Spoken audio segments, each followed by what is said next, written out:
નમસ્કાર મિત્રો, હું કનૈયાલાલ મીરાણી આપની પોતાની મનગમતી યુટ્યુબ ચેનલ શિક્ષણ સફરમાં આપનું સ્વાગત કરું છું। આ ચેનલ ઉપર શૈક્ષણિક માહિતી, અભ્યાસક્રમ, શિષ્યવૃત્તિ પરીક્ષાઓ, સરકારી યોજનાઓ, સ્પર્ધાત્મક પરીક્ષાઓ તથા કમ્પ્યુટર અને ટેકનોલોજીને લગતા વિડીયો અપલોડ કરવામાં આવે છે। હજી સુધી તમે જો આ ચેનલને સબસ્ક્રાઇબ ના કરી હોય તો સબસ્ક્રાઇબ કરી દેજો, તમારા મિત્રોને શેર કરી દેજો અને બેલ આઇકન દબાવી દેજો જેથી અમારા નવા વિડીયોની અપડેટ આપને મળતી રહે। चलो આપણે અહીંયા વાત કરીએ છીએ જે મૂલ્યાંકન છે દ્વિતીય સત્ર એટલે કે વાર્ષિક પરીક્ષા 2023-24 નું આજ રોજ લેવાયેલ ધોરણ એનું આપણે અહીંયા જોઈએ છે ગુજરાતી વિષય ધોરણ 7 ની અંદર જે છે એની અંદર આપણે ચર્ચા કરીશું કે ધોરણ 7 નો ગુજરાતી વિષયનો।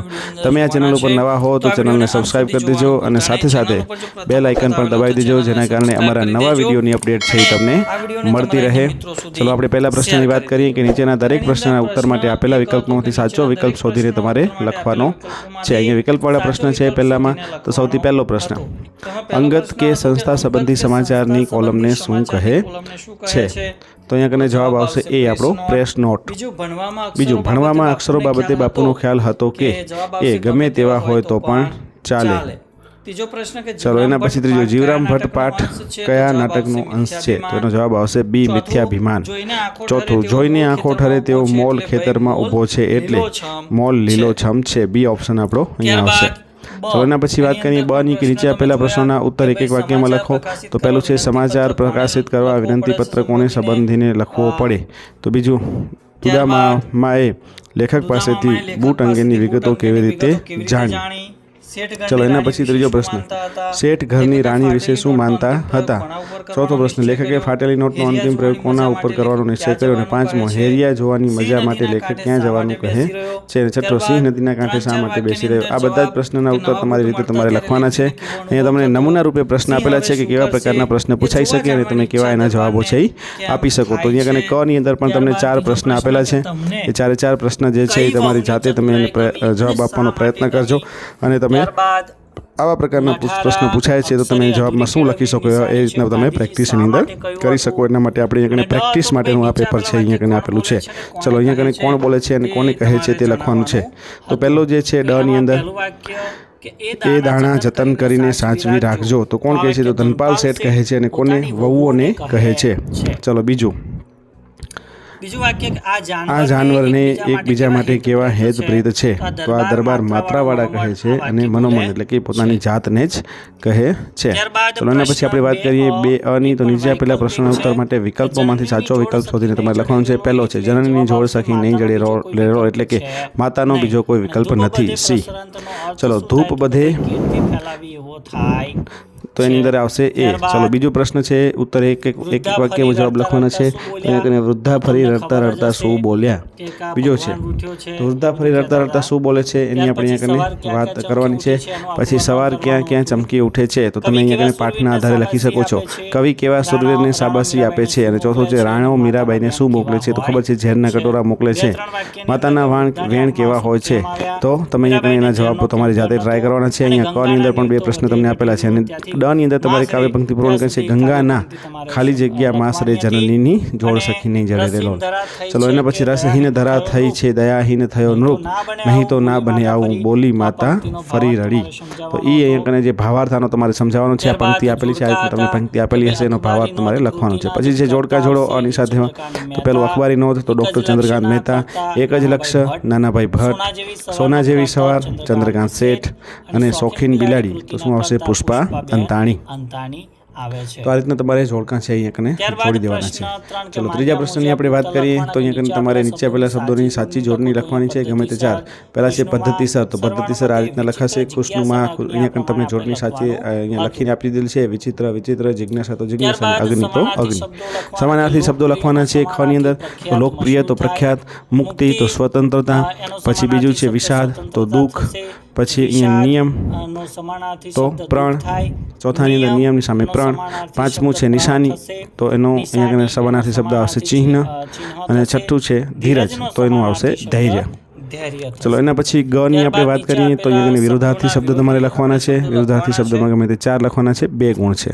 ચલો પહેલું છે આનંદ, એની સામે શોક, બીજું છે આધાર તો નિરાધાર, પછી ત્રીજું છે મધુર તો કડવું, ચોથું છે વીર તો કાયર, પાંચમું છે સદગુણી તો દુર્ગુણી અને છઠ્ઠું છે યજમાન તો મહેમાન.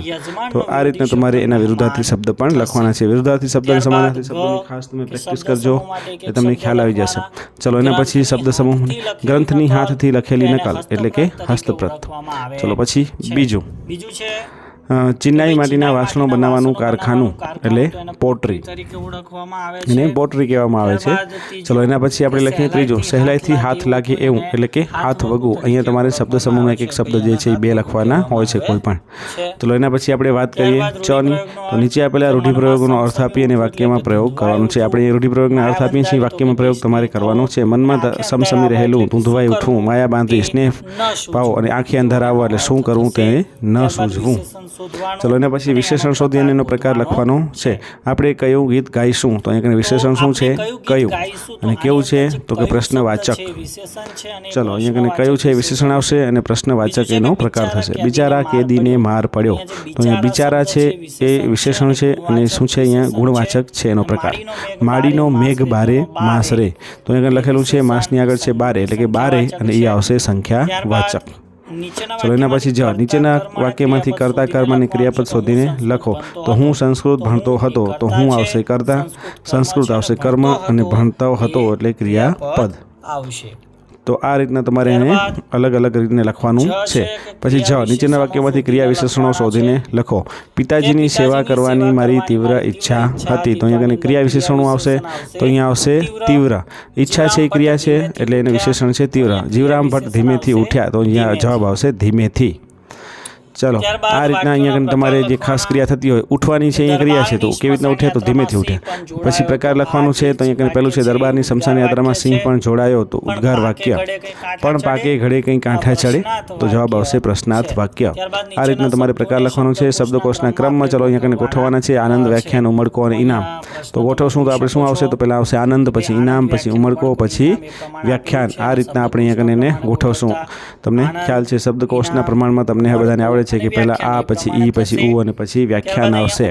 ચલો ઉત્સાહ, અનિલ, શિથિલ, કુતૂહલ. તો સૌથી પહેલાં શું આવશે તો અનિલ આવશે, પછી ઉત્સાહ આવશે, પછી કુતૂહલ આવશે અને પછી આવશે શિથિલ. આ રીતના તમારે શબ્દકોશના ક્રમમાં ગોઠવવાનું છે. 4 ની અંદર તમને મુદ્દાઓના આધારે વાર્તાઓ છે લખવાની છે. અહીંયા મુદ્દાઓ તમને આપેલા છે કે એક લીચો દુકાનદાર હતો, કરિયાણાની દુકાન હતી. આ બધા જ મુદ્દાઓ તમને આપેલા છે. મુદ્દાને આધારે તમારે અહીંયા એની વાર્તા બનાવવાની છે. આ વાર્તા તમને બધાને ખબર જ હશે.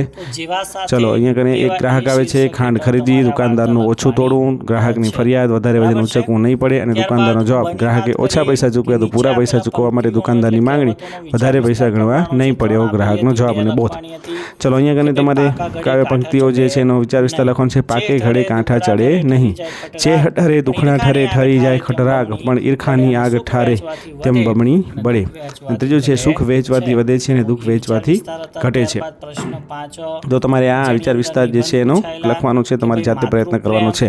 ચલો એના પછી તમારે અહીંયા એક વિષય ઉપર નિબંધ લખવાનો છે. માતૃપ્રેમ, મારા પ્રિય શિક્ષક અને શિયાળાની સવાર. તમે કોઈ પણ વિષય ઉપર તમે નિબંધ લખી શકો છો. અને તમારી નાની બહેનને ગરબા હરીફાઈમાં ઇનામ મળ્યું છે તો તેને અભિનંદન આપતો તમારે એક પત્ર પણ લખવાનો છે. તો આ રીતના અહીંયા આપણું આ સંપૂર્ણ જે પેપર છે કેવા પ્રકારનું પૂછાય છે એ તમને ખ્યાલ આપવા માટે થઈને આપણે નમૂનાનું પ્રશ્નરૂપ અહીંયા આપ્યું છે. તમે આ જોઈ અને તમારા રીતે પ્રયત્ન કરજો અને તૈયારી કરજો.